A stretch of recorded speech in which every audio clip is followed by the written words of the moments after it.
so excited. It just looks beautiful. Yummy, Chef. Oh, goodness, that aroma is fantastic. Oh, doesn't that look great? Welcome to Madison, Wisconsin. Hello, everybody. I'm Vera Stewart, and welcome to the VeryVera Show. I'm thrilled today to be joining you from the headquarters of Sub-Zero Wolf and Cove in celebration of their 75th anniversary. We've got so much in store today, to include meeting and having a conversation with President and CEO Jim Bakke of the company. I'm so excited to share with you recipes that have actually been in the cookbooks here for almost 75 years. We're going to start with the raspberry jam, and I actually went out in the gardens here at Harvest Haven and picked those raspberries, and I'm going to make my famous raspberry swirl pound cake with those very same raspberries. Then we're going to do a tomato confit. It is going to be scrumptious. It is just one of those recipes that you'll find a use for in so many other places. So why don't we go on over to the Gallery of Innovation and meet Jim Bakke.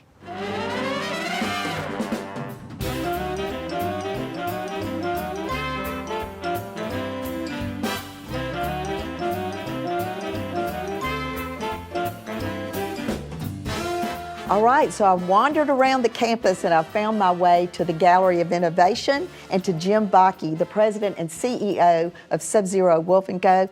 Thank you so much for inviting me back. It's always great to see you, and welcome back to our campus. Well, it's amazing, and to be here for the 75th anniversary of the company. You know, I know you probably get asked these questions all the time, but I want the folks at home to know a little bit more about the history of the company. I find it so interesting. Well, we just celebrated our 75th anniversary. My grandfather started the business in August of 1945. And really coming out of the war, nobody could consistently drag temperatures down below zero and keep them there. But my grandfather could. He figured it out, and that's why he named his company Sub-Zero. And then my dad, in 1953, he developed the first built-in refrigerator for a family over in Milwaukee. And then that really became the staple of our product line in the 60s. The commercial side kind of went to the wayside, and we really became just a residential manufacturer of refrigeration. And in the 80s, we innovated. We redesigned our product line. We came in with what we call the 500 series, which was a very successful product line for us for many years. And then, of course, the big move was in 2000 when we developed our own cooking line, and we named it Wolf. Oh, you know, and I think with that came the interest in cooking at home. So those two things coincided that, you know, you've got almost commercial grade equipment that can go into a home kitchen.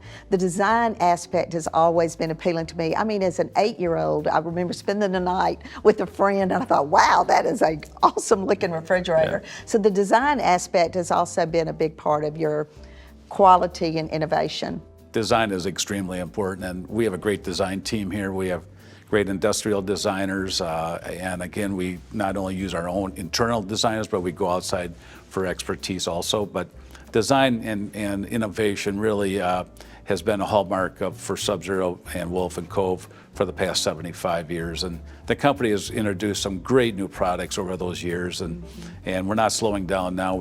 We're actually under construction now for our new innovation center, and it's going to be called the L.C. Bud Bakke Center of Innovation. That's after my father. And again, it will be about a 300,000 square foot facility. Wow. And it will take us at least forward for the next 20-25 years with, again, great new products under all three of these brands. Well, you know, one of your slogans, and they have many. I encourage you to go to this company's website and read about it. But if you build a quality product, you will always have customers. And that's really something that my grandfather stressed to me back in the day. Even though my grandfather's been gone for many, many years, I was, when I worked as a teenager and even into my early 20s, that's something my grandfather always told me. Always build a quality product, because if you do, you always have customers. And again, never take a backseat to quality. Always make it in the forefront of what you're doing. And again, I think it's really proved to be a great strategy for our company. Well, I'm getting ready to learn a little bit more about it because I'm going to go to the kitchen and see right. Chef Joel, and we're going to make some great dishes. So come back and join us in just a few minutes. All right.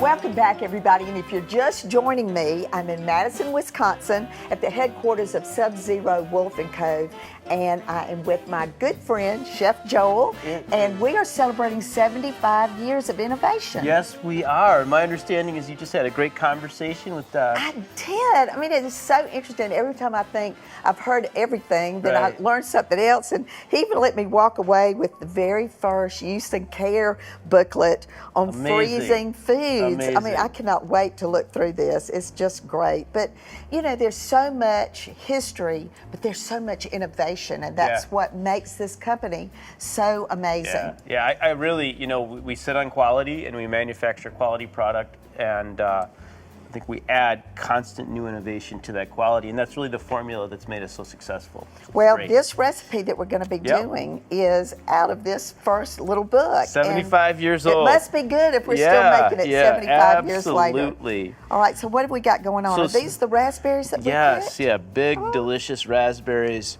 Homage to Harvest Haven Garden there. Oh, they're so good. we're going to preserve that, and we're going to have it available whenever we want it through the rest of the year. So we're going to take our raspberries here, and we're going to put them into our induction pot. We've got a little lemon juice here. And you want Freshly squeezed, Freshly right? squeezed lemon juice. And we're going to just let the induction kind of work a little bit and just break the berries down. We don't want to go too far. Right. We want to maintain. When I'm making jam, I really like there to be Yeah, whole and berries, you've got some right there. Let me see that in just a got minute. this. So 'Cause I'm so interested in this because, you know, people think I have pound cakes in the trunk of my car. you do, don't And you? I do. I mean, I bring them on the plane. Yep. But I've never, you know, it calls for raspberry jam. And in all of these years, I have never made this pound cake with the actual jam. Oh, really? So I kind Interesting. of wanted to walk you through that while we're letting those cook down. Perfect. You know, the thing for me is all the ingredients need to be at room temperature, and the butter, you know, you just get it kind of creamy. So you start with this Wisconsin butter, which Yep. is going to make the cake even better. You know, it's a bright yellow, but you put that sugar in, and it's going to mix around for 20 minutes, Joel. You cream the can butter run in the around this syrup? barn Wow, how many wow. times in 20 minutes? Probably 3. But that's when you get all the maybe rest 4. of your ingredients together. And so, you know, you add in your eggs one at a time. And the fact of the matter is, when you get ready to do something like that, you should do 2. So I know it looks like I've got a lot of ingredients out on the counter, but I Right. decided to make one for the crew. Well, that's and nice make one of you. maybe that you could take home I with think you. my family would probably appreciate that. But it's just a great process. Oh, now that's looking good. Isn't that nice? But once you get it good and whipped up and all of your dry ingredients have been alternated with the cream, then you take this good jam Yeah. and you fold that into about 2 cups worth of the batter, and then take it off the mixer and just fold it together. And that's where the name Raspberry Swirl comes from. But it has never looked as good Well, as it thank looked you. when I was making it today. Thank you. All right, I right. appreciate that. So this is just about perfect. You can see we've got some of them broken down, but there's still some whole berries in there, and that's just how I like it. Is there anything that smells better than that? Oh my goodness, the wow. raspberry aroma is just amazing. So we're gonna add sugar. And I'm just going to mix the pectin in with the sugar, just enough to make sure, you know, it doesn't lump up. A little salt. Sometimes we add butter. I'm not today. The butter just will help with the foam Well, a little you know, bit we and the picked texture. those white raspberries. They were so and buttery. And I said Yeah. out loud, they tasted like butter. And this is about half, the recipe that I wrote, it's about half the sugar of most jam recipes. Okay. I really like there to be a fair amount of fruit flavor, and then I think it works very well for baking applications because it's not as sweet. Well, so especially we're if just you're going to put it in a dessert. right. So I'm going to let this come back to a boil. You keep an eye on this. I'm going to go grab the jam jars from the convection Okay, steam perfect. oven. I'll be right back. And while he's doing that, I just want to again re-emphasize the fact that so many of the vegetables and fruits that are grown right here at Harvest Haven are used throughout the year because of the equipment that they have in this kitchen that can dehydrate, freeze beautifully, and Joel uses those in demonstrations throughout the year. So there's the jam jars. We've got a mode that for it to start with sanitizing. So we did that. It runs steam. And then I'm just going to go ahead and Okay, well, while fill you're a wrapping couple that of up, those let me say that in Vera's Corner today, we're going to talk about charcuterie. What better thing to talk about when you're in Wisconsin, right, is delicious cheese. And then when we come back, we're going to do some more freezing and dehydrating with some tomatoes that we picked in the garden. So everybody come back with us in just a few minutes.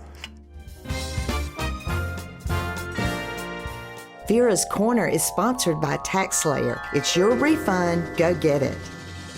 Fall is a great time for outside entertaining, and the perfect appetizer is a charcuterie board. Let me take you through the steps of making something beautiful. Depending on where you buy your cheese, it might come wrapped in plastic wrap. When you get the cheese home, transfer to wax paper for storage. Like many fermented foods, cheese is alive and needs oxygen.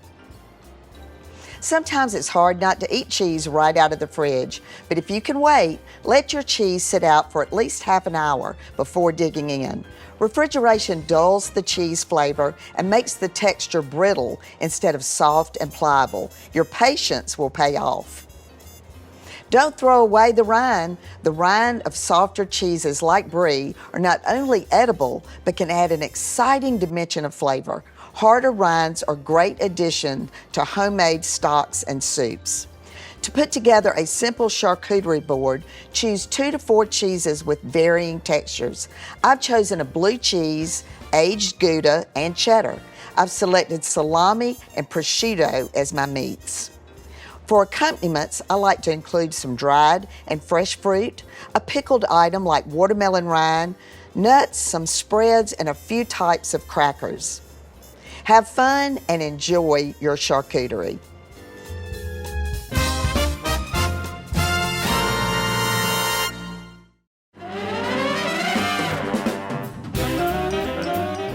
Welcome back, everybody, and I hope you enjoyed Vera's Corner today. And Chef, I know you do charcuterie up here all the time, and I've seen some of your work.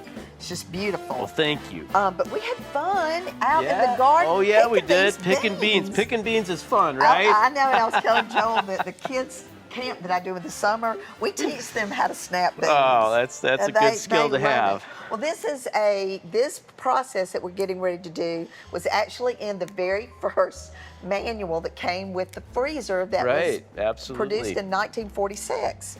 Yeah, so give us a little lesson here. So what we're going to do is we're going to freeze green beans. Really simple, a memory from my childhood. My grandmother actually taught me how to snap beans. I remember 5-gallon buckets on the back porch. It's, you know, seeing who could get it full first. We used to put a towel over our laps. And just go. We were talking about I get to come back at Christmas time, and we're going to make the best green bean casserole with this stuff that we're going to freeze today. Yeah. Right. So I've got water boiling down so here. we're gonna use 2 different techniques here, kind of side by side. And like you said, this is from the original cookbook, but we're gonna use some of the enhanced product that we've innovated over the years. So we've got great product innovation here, and we're gonna use not only the classic boiling method, but we're also gonna use the convection steam oven to blanch. So you're gonna do the water blanch method, and I'm gonna take these back to the convection steam oven, and we'll have a green bean race. How does that sound? Okay, all right. Go. Well, you know, I play to win, people. All right, so here, and y'all, these beans were just, it was funny when we were picking them, they said they'll be camouflaged among the leaves because these were bush beans as opposed to pole beans. I do know a little something about beans. I'm learning. But they're so tender. Yeah.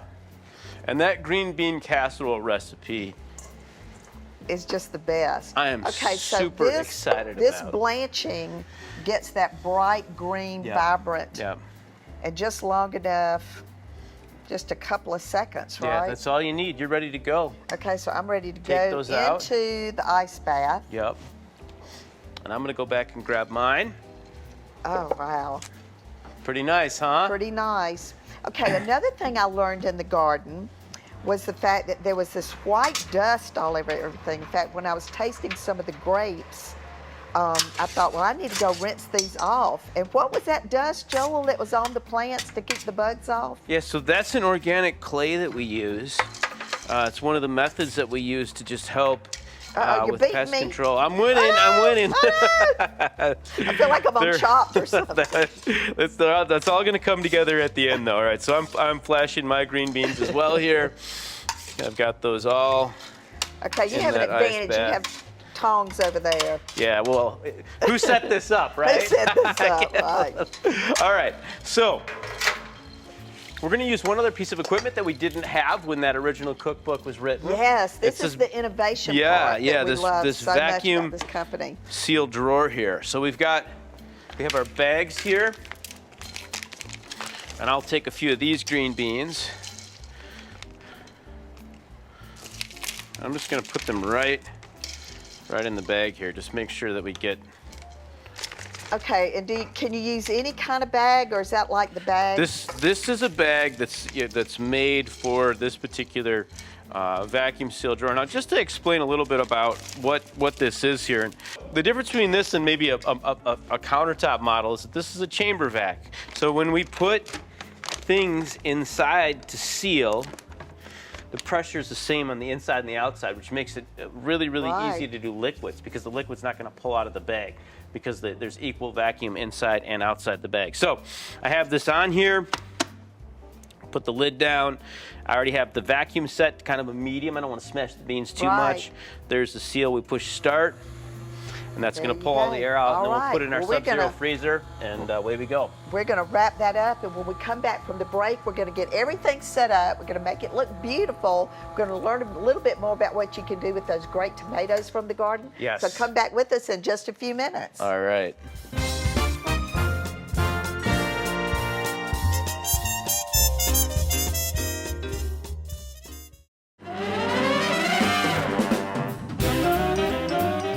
Welcome back, everybody. And Chef, you've done it again. Well, yeah, we did it. We did it together. We did, and I have just had an amazing time. It's just always the red carpet treatment when I come to Wisconsin. So we, want to just walk back through what we did today, and certainly start right here with this jam. Well, I tell you what, we love having you.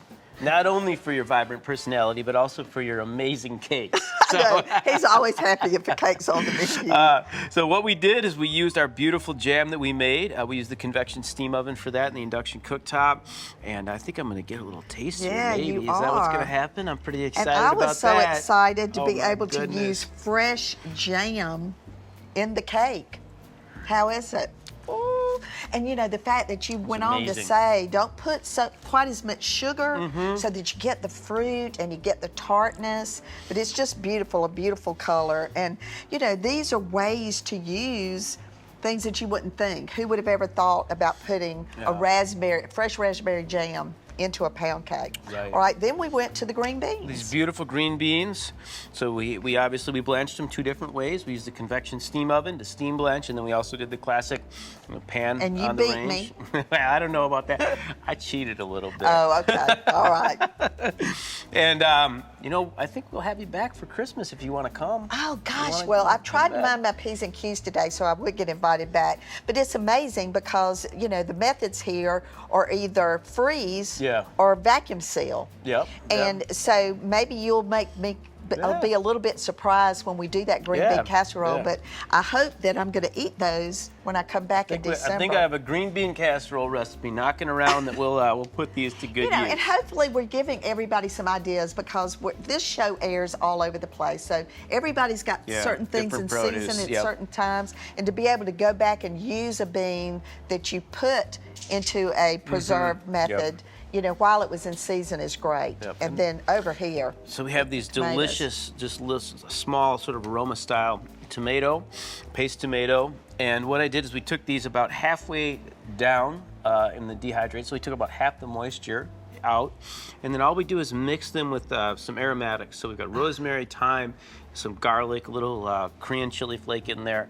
You could use this in pasta. You could put it on pizza. You could use it in a bruschetta. There's a lot of different ways. Yeah, you could use this. Well, I was so engaged in that greenhouse because you had the trellises. It's so beautiful in there. And I pulled one down and took a bite of it and you said, you know, children think they don't like Right, tomatoes right. until they try one of these, and it's almost like candy. Yes, it is. You know, so obviously we've enjoyed the opportunity to enjoy the fresh vegetables, Yep. to learn how to preserve them. But, you know, this company has created constant innovation in their product line. Yeah. With the foundation of quality, you know, we really look at the way the product preserves, the way that it, you know, applies heat, it cooks, and then the way that it cleans, and then we're constantly adding innovation to that. 75 years worth of it. So I can't thank you enough thank again for you. having me. I want all of you to come back with me next week, and then hopefully I'm going to see you here in December for Absolutely. Christmas. So as I always say, no matter what you do it in good taste. See you next week. Bye.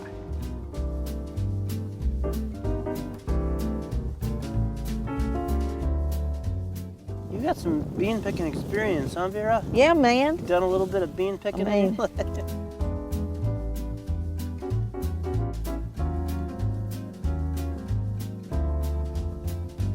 I just need a salt and pepper shaker right now. Yeah, right. A little, maybe some bacon and bread. A little Wonder Bread, a little Yep. mayonnaise. That There would you be go. great. It's perfect. Oh, I love those. That's really good. Woo! Y'all gotta taste those. Delicious.